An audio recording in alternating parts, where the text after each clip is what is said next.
사사기 19장 16절에서 30절 말씀입니다. 16절 저녁이 돼 한 노인이 일을 끝내고 들판에서 돌아오고 있었습니다. 그 사람은 에브라임 산간지대 출신으로 기브아에 살고 있는 사람이었습니다. 그곳 사람들은 베냐민 사람들이었습니다.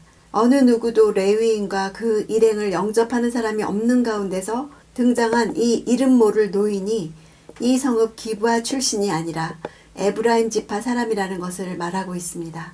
기브아에 살고 있다 할 때 꾸르, 일시적으로 체류하고 있다 이 단어를 써서 이 노인도 기브아 성읍에서 나그네 생활을 하고 있다는 것을 보여줍니다.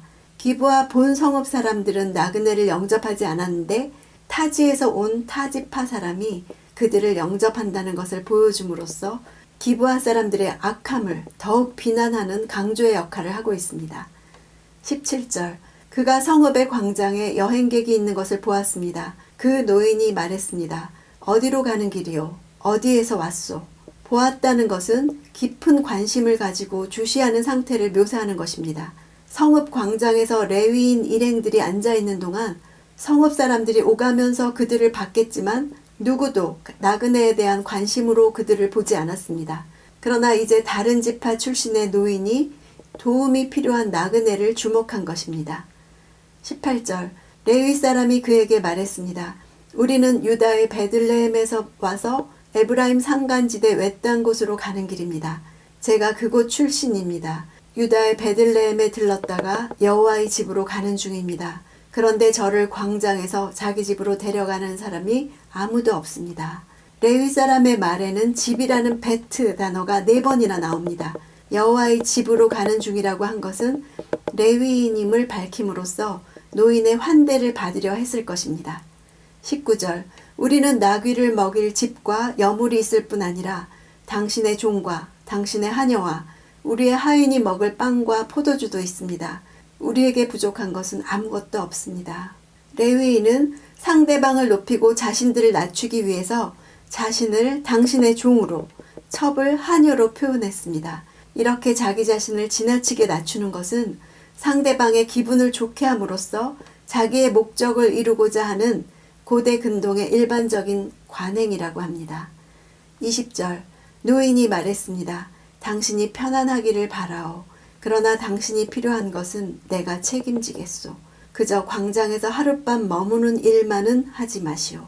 노인은 나그네의 필요를 채워줄 책임이 자기 위에 지워져 있다고 말합니다. 노인의 말은 나그네를 대접하는 자의 올바른 태도가 어떠한지를 잘 보여줍니다.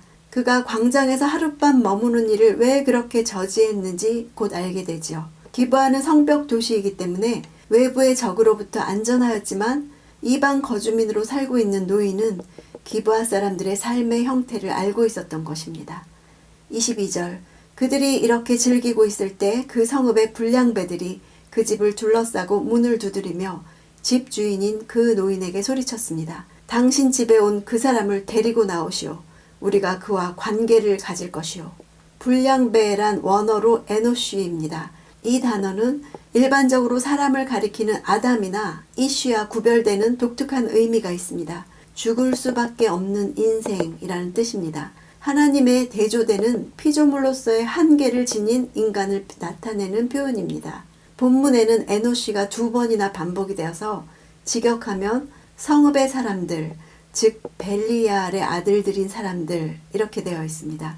벨리알은 무가치하고 쓸모없는 방탕한 무리들을 일컫는 관용어입니다.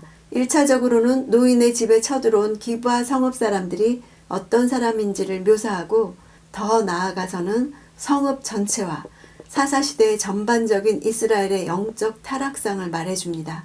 율법에 반드시 사형시켜야 하는 중대한 범죄로 규정한 동성애가 기브아에서는 공개적이고 집단적으로 공공연하게 행해지고 있었던 것입니다. 이교도시 소돔과 이스라엘의 기브아가 이렇게 유사하다는 것은 하나님의 백성이 낫지 않다는 것을 말해줍니다. 그들은 소돔처럼 되었습니다. 24절 보시오 여기 내 처녀 딸이 있고 그의 첩이 있소. 내가 이제 그들을 데리고 나가겠소. 그들을 데리고 당신들이 보기에 좋을 대로 하시오. 그러나 이 사람에게만은 이런 수치스러운 짓을 하지 마시오. 노인의 말은 고대 이스라엘이 남성보다 여성이 당하는 것이 더 작은 희생이라고 생각하는 남성 위주의 사회였다는 것과 함께 그 사회가 손님 접대를 얼마나 중시했는가를 보여주는 한 단면이기도 합니다. 당신들이 보기에 좋을 대로 하라는 말은 당신들의 눈에 좋게 이런 뜻입니다. 자기 소견에 옳은 대로 할 때 소견에 해당되는 같은 단어입니다. 25절 그러나 그 사람들은 그의 말을 무시했습니다. 그래서 그 레위 사람은 그의 첩을 밖으로 내보냈습니다. 그러자 그들은 밤새도록 아침까지 그녀와 관계를 가지며 학대하다가 새벽이 돼서야 그녀를 놓아주었습니다. 밖으로 내보내다는 강하게 붙들어서 강제로 내보낸 것을 보여줍니다. 같이 살자고 데려온 자신의 첩을 강제로 내어준 것입니다. 26절 아침 동틀 무렵 그 여자는 돌아왔습니다. 그녀는 자기 남편이 있는 그 사람의 집 문 앞에 날이 밝아올 때까지 쓰러져 있었습니다.